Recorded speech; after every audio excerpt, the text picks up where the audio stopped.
Go. So I feel like you guys want to maybe have some fun and talk about unicorns, because I heard some of you like unicorns.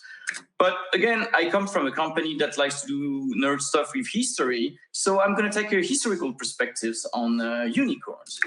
The first historical marker I could find about unicorns actually goes back to the Indus Valley civilization, which, as we all know, is one of the three first civilizations recorded today, along with ancient Egypt and ancient Mesopotamia.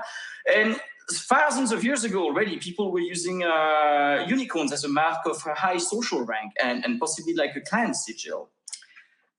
This later on translated to the Greeks, and the first mention we can find in the Greeks is by Ctesias, who wrote a book about India, which he basically never went to. He literally heard stories about people from Persia and wrote everything as natural history. Most of whatever he wrote has been debunked since. You can see a bunch of illustration of the kind of stuff he talked about.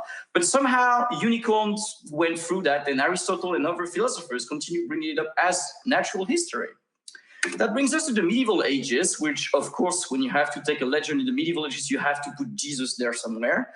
So it became a symbol of purity and chastity, and it comes closer to the myth of the unicorn we have today. It basically mixed up with an allegory of the incarnation. And then the rulers started catching up on that. For example, the king of Denmark claims to have a throne made of unicorn horns. You can actually see that today in Copenhagen. Of course, it's not made of actual unicorn's horn. It's actually made of narwhal tusks that he bought from the Norwegians, which was actually a common medieval scam back in the days.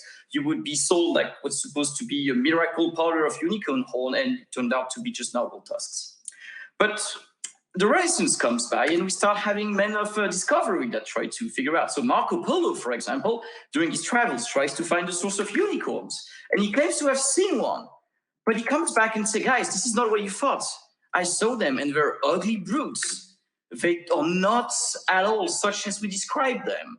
And if you follow his discovery, you figure out that actually he just never seen a rhinoceros before in his life. And that's what he thought was a unicorn. So much for great discovery.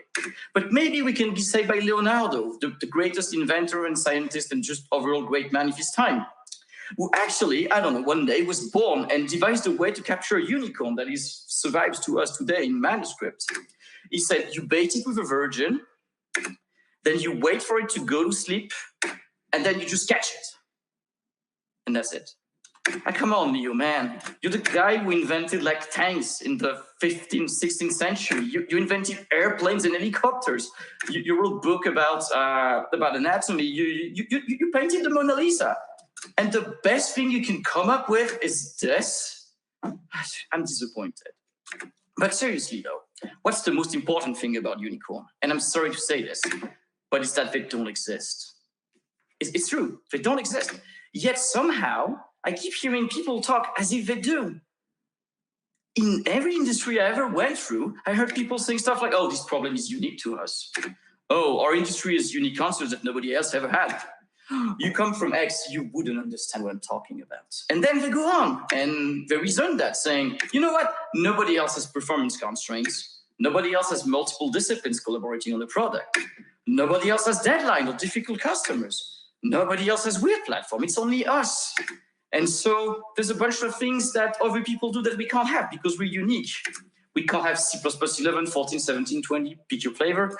We can't have third-party libraries. We can't have unit testing. We can't have agile, we can't have continuous integration, we can't have continuous delivery because we're unicorns, and unicorns have their own unique problems that nobody ever had. Except you're not a unicorn. You're just making bad excuses. Because chances are someone else in the world had similar issues. You can ask John to give statistics. There are, I don't know how many hundreds of thousands, maybe C++ developer in the world. Chances are somebody else found your problem and solved it. So what I'm saying to you is look outwards, talk to your peers, including outside of your industry. Watch talks, read blogs, go to conferences. You're in a great place right here to continue on that. And share your findings, of course. Because your alternative isn't up like this. Thank you.